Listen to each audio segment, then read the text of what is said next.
Well, if you had to sell it to people in 30 seconds, and not that I'm putting you in we're not ending anytime soon, but I want to make sure we get this out. How would you tell people about this? Like, what's the thing? Why should everyone buy it, read it? I actually learned this from Mark GPT. Okay. 3 years ago, everything in that book was classified. 3 years ago. 3 years ago, I have an email from CIA saying everything in this book is classified. And now it's not. Now it's publicly available on the bookshelf. It's a classified document. It's literally a classified document. According to CIA, according to an email from 3 years ago, that's what it was. So this is the most contemporary, most modern, most accurate spy novel ever written. That's awesome. Everything everybody else has written, they wrote 25 years after it happened, 30 years after it happened. This isn't the Cold War. This isn't the War on Terror. Yeah, it's a great... This is the largest adversaries in the world to the United States right now, and how espionage is carried out, and how the war that we all know is happening, but we can't see on the TV screen, it's because it's happening in the spy world. That's awesome. And so was it just the fact that you threatened to sue is why they changed their mind on letting you release it? Because you would have won. Yeah, because we would have won. That's the only thing. Yeah, that's the only thing. Because there's two reasons that the CIA's Publication Review Board, there's two reasons that it forces all authors to go through. First is to make sure that classified documents don't get revealed to the public. Mm-hmm. The second is to make sure that if something is going to be shared with the public, that CIA is able to maneuver in a way that protects itself or dampens the public interest in the document. So just basically make them look good. So if we sued on First Amendment rights and then they lost the lawsuit, that's very public news, and that makes them look very, very bad. So they already knew they weren't going to win that. So the next best thing to dampen the impact of the document is to just let it go live. Okay. And why are you allowed to talk about the work that you did? So the big reason is because of the First Amendment right that we have as American citizens. In this book, it's a story of how my wife and I were called in to carry out a new type of operation. We're called in to build a new type of operation because our largest adversaries were becoming more capable than we ever thought possible. Like we were talking about, we were focused on a war on terror for 20 years. All of our adversaries were developing new technologies, new capabilities, because they weren't spending any money on a global war on terror, right? North Korea advanced, they became nuclear capable. Iran advanced, Russia advanced, China advanced, Turkey advanced, everybody advanced. But we were fighting this war. So as a result of that, the modus operandi that the United States CIA traditionally used wasn't working anymore. So they needed a new way of doing operations. So they called my wife and I in, and they were like, hey, you two are very different. My wife is super capable. It sounds like your wife is as well. Very capable, very smart, very hardworking. I'm a total shit show. But together, we usually have some pretty decent ideas. So they put us out in the field to build new operations. What they didn't tell us is that there was a mole at CIA. A mole that has never been publicly acknowledged until the release of this book. Wow. And that mole, they couldn't find. So they needed to bait the mole so that the mole would make a mistake. Wow, so you were bait. So they used us and possibly other people as bait as well to get the mole to make a mistake. You're not bitter about this? You're still pro-CIA? Because if I was director of CIA, you would have done the same thing. That's what you sign up for. That's what you swear to when you raise your hand, right? All enemies, foreign and domestic. Wow. But that's why the book can be released. Otherwise, it would still be considered a classified document. But I don't get why they would put their agents in harm to find the mole. Like, why? So when you think like the government, first of all, you always have a backlog of new agents coming in. Okay. Right. So you always have, let's just say it's 200 people that are going to come in every new year. And then you always have people who are leaving because they're retiring. So losing one or two to prevent a mole from spoiling the intelligence. Fuck. Remember the trolley problem that we played? Yeah. Isn't a problem. Fuck. And I think CIA also diversified its investment because I think we were just one couple, one pair of operators that were sent out. They could have sent out 5 others, not knowing which of the 5 would actually get the mole's attention. We don't know that part. That's just what we started theorizing after we found out that we were bait too. So it makes sense here. This is exactly how firing squads used to work, right? They would put 7 people in a line, and they put 1 prisoner on the pole, and you never knew whether you were carrying the weapon, the actual bullet, or whether you were carrying an empty charge, so that when you shot at the villain and shot at the criminal and they died, you didn't carry the guilt of killing them. Got it. How long were you CIA before they put you on this particular mission? I was a second tour officer. So we count our time at CIA in terms of tours. A first tour officer is a brand new officer. They've really just finished training and they're on their first operational tour. They're independent enough, but they're still getting guidance from senior leaders. Second tour officers are kind of like second gear in a car. It's where you make the most progress the fastest. So you're still young enough that you probably don't have kids, you may not be married, and you're hungry to go make a change and you're still super ideologically radicalized. So it's really easy to send a second tour officer out there to do something stupid or something dangerous or something high impact.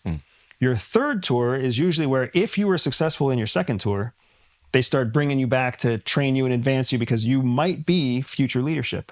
If you were a shit show in your second tour, then you're just cleaning up like all the nastiest operations around the world for the rest of your career, right? Oh, you fucked up, so now you're the one that has to talk to pedophiles, terrorists, drug dealers. Like you don't get a second chance, right? Yeah. My wife and I were in our second tour when we were both pulled in for this operation. Now, is pulling both of you in a malicious act in and of itself? I don't think so. Because my wife, the book will detail the difference between us operationally. My wife was what's known as a targeter, and I was a operations officer. So a targeter's job is to find human intelligence targets, study them, research them, build profiles, dossiers, and then communicate that to an operational counterpart. I was basically a mission planner. So my job was to take dossiers from her as well as intelligence tools from across the network and build new cases. And then you would have case officers and technical officers and analysts and interpreters who would kind of make the operations all happen. So that was putting the two of us together was an efficiency operationally. It was two different skill sets. We were actually undercover. We were actually married and clandestine. So our covers matched, our backgrounds matched. We really did actually have sex. We didn't have to pretend it. So it made the cover story really, really strong. She's probably still pretending it, but you know, I'm trying to have some real sex. She's faking it this whole time? Damn it. That's interesting. What's it like being hunted? It's scary, but it's if you talk to military people, you'll hear them say that at some point training kicks in. Like if you jump, I've heard that. Yeah, if you jump from an airplane, like it's scary, but then eventually, like you pull a parachute. Yeah, it's the same way. Whenever you realize that you are actively being surveilled, you in the book details when I was identified and surveilled in a hostile country. You feel good, and then you see like, oh, there might be somebody behind me, and then there might actually be somebody behind me, and then you're like, holy shit, there are people behind me, and then you're like, well, like, what did I do wrong? Because in undercover, do they all just look alike? Because if you say yes, I know what country you were in. Pakistan.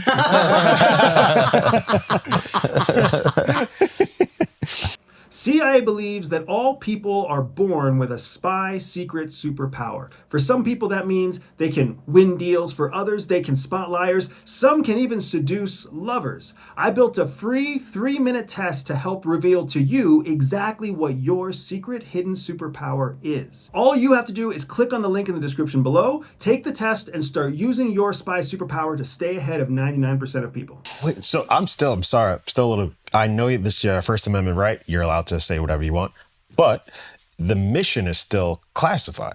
So even though you're not like giving up names and you're not like saying where this took place, like you're still talking about a classified mission. A classified mission that... Like, is this public record? Can I look somewhere up and find this mission? No. I mean, here's where you can find it. Yeah, so outside of there. So it's like, why are you allowed to talk about classified missions just because you're no longer CIA? So, so it's because... I saw that. Because missions are classified based off of what content is shared. Specifically, what makes something classified in the human intelligence world is called sources and methods. The sources of intelligence and the methodology used to collect the intelligence. That's what makes it classified. Everything else is not classified, right? I drank a Diet Coke on my mission, not classified. I went up 3 flights of stairs and I met with the target's mom. That's not classified, right? What's classified is what intelligence the target gave you and who the target is and exactly how they transferred the information to you. That's what's classified. So when we created the book, what we were able to do is we were able to obfuscate those details, but still tell the whole story. You don't think there's any way they can backtrack it to your your agents or anything like that. Yeah, that was the one thing that my wife and I were absolutely hell-bent on, is this cannot be reverse engineerable. Right. So as an example, we have a case that we detail in there about how we approached a hostile foreign target who was the CEO of a military industrial complex company supporting the adversary. That is a real person. That's a real case that actually happened. But you don't know whether is that military industrial complex, does he make tanks? Does he make satellites? Does he make gunpowder? You don't know. So that means the adversary doesn't know either. All the adversary knows is that at this unnamed time in this unnamed city, a CEO associated with the military started giving secrets to the CIA. Good luck finding that out. Okay. Even better, one of the tools that we have at CIA that we learned from KGB, we love it when our adversaries spend time and money trying to reverse engineer something that we already know. If it's a country like, I'm not saying it is China, but if it was a country like China, isn't there fear that they could just kill everyone that's a CEO at any military? Like, from what I hear about China, that's not something they wouldn't do. And then you still compromise your source. Now, I'm assuming these are conversations you have with your wife. Like, guy was just talking about how great of a leader they are. Just kill all the CEOs. Yeah, no, just kill. We need a guy like that. Hey, we need a guy like that. The Here, right? United States might benefit if China does kill all their CEOs because of the release of our book. So I'll keep that in mind, because I'll take credit for that if that happens. Okay. But no, my point is, yes, there are. When you are a foreign asset, you put yourself at risk. Just like Jeffrey Epstein. If he was an asset to the FBI, he put himself at risk. And who was the gangster that you were talking about? Whitey Bulger. Whitey Bulger. You put yourself at risk. As soon as you become an informant against what you believe in, you put yourself at risk. That's not who we're concerned about. Like, what we're concerned with is American citizens. Okay. And not all deaths are equal, unfortunately, in my point of view. And a foreign death does not equal an American death. All right. Okay. Random question. How does the CIA deal with stolen valor? Like, is there a way that someone, not me exactly, but maybe me, could just write a book and be like, hey, I was in the CIA and here's some crazy shit that happened? So they don't really deal with it, which is a huge kind of point in the ACH for why I'm not CIA. Unless you've submitted a verification request, unless you've submitted an employment verification to CIA, you have no way of verifying that I'm actually CIA. One newspaper once actually tried to verify my employment record, and they waited so long for CIA to respond, and CIA never actually responded. So then they published the news story anyways, and inside the news story, they actually say, document out loud, we tried to verify his employment and we could not verify it. So there are people out there who don't think I'm real at all. They just think that I'm making all this stuff up all the time, that I'm just a giant con man. Oh, shit. But CIA... Alex is all of a sudden like, turns out you're not CIA. You're a fucking liar. And I am CIA. No, You don't know? So stolen valor they love it. They don't love it. It's a benefit to them because it's a distraction from the real officers that are out there. Ah, yeah. They Now, don't care about, Correct. Spooks, we see each other. We know when you're real. We know when you're not. We know when you say that you were CIA, but you were really military seconded to CIA for one operation. Oh. We know when you say you were CIA, but you were actually a contractor working on a contract with CIA. How do you know? Because we know what terminology we use, we know the training, we know the internal vernacular. We also know how the system works. One or two questions between two actual CIA officers will yield a lot of whether or not you understand what the other person's talking about or not. Okay. Are you allowed to say how many tours you did? I was a 5-tour officer before I Fuck. left. Yeah. Wow. So they had big plans for you. Yeah. And that was one of the things that made it hard to leave. One of the things that made it hard to leave was this was our second tour. And after this tour and the success of this tour, which you'll read about in the book. Yeah. After the success of this tour, I was brought back to essentially teach how we did this worldwide to all the other CIA officers. And then I started teaching. And then in that process, I got escalated to take on covert operations. And then in covert operations, that was really when my career started to match my wife's career. She was rock star the whole time. When our careers started to match, they pulled us apart. Because you can't have two people kind of on the same trajectory. Right. It's just like in a company, like there's nepotism issues or whatever else. They pulled us apart. And then in our 5th tour, we had our child. And when we had our child, we were like, what the fuck? Like, your career is great. My career is great. Neither of us gets to be with our kid. Like, what are we doing here? And you said an interesting thing to me recently where you said like CIA officers will typically do like under 10 years or like over 20 years. Yeah. Can you explain why that discrepancy exists? So CIA is still a government agency. It's still an organization like the military or Department of Homeland Security or IRS. So you don't make a lot of money. You come on board, you're making $45,000 a year, and then by the time you retire, maybe you're making $120,000 a year. I was looking on ChatGPT. There's like a high-ranking CIA officer, even like super high, like super advanced. You might make like 250,000 a year. That's super high. Yeah. And these are like some of the, like these are very smart people that are working here. There might be one or, there might be Doesn't ton that of make it options. easier to buy you guys, or for the enemy to buy you guys? At 100% makes it. That's one of the biggest vulnerabilities of a CIA officer. The mole that we hunted, or the mole that was hunting us in this book, was one of those CIA officers who was a very successful, high-ranking multi-tour officer who had no money. I mean, Robert Hansen, like infamously, like Aldrich Ames. he's in life in prison for like, it was like 5 mil or 6 mil or something like that. It's kind of crazy. Yeah, I mean, that's 100 times what I'm making or whatever. I'll do it. Yeah. Yeah.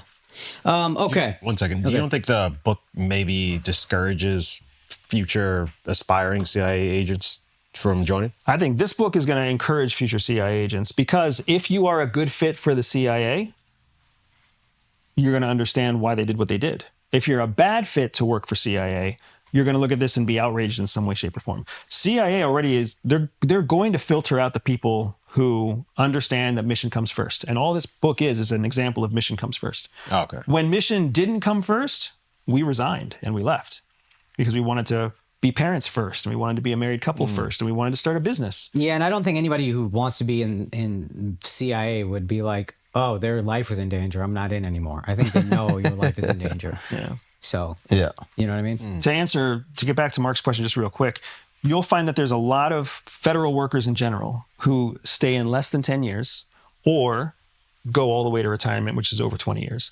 Because up until that 10-year point, you haven't invested half of your time into one career.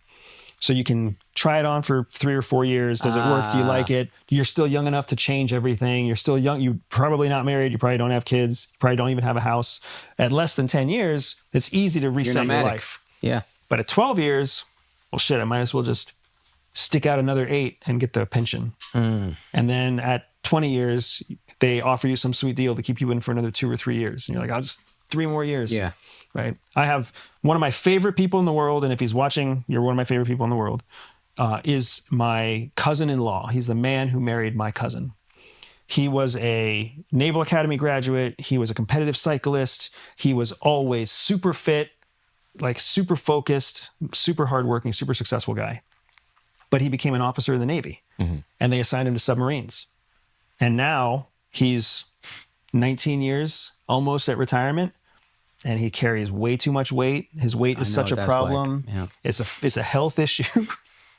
It's a health issue. I get it. It's an erectile issue. Yeah. No. You're one of the few things I got going for me. You'd be great for a submarine, dude. That'd be fucking awesome. Got a hard dick that no one wants to fuck.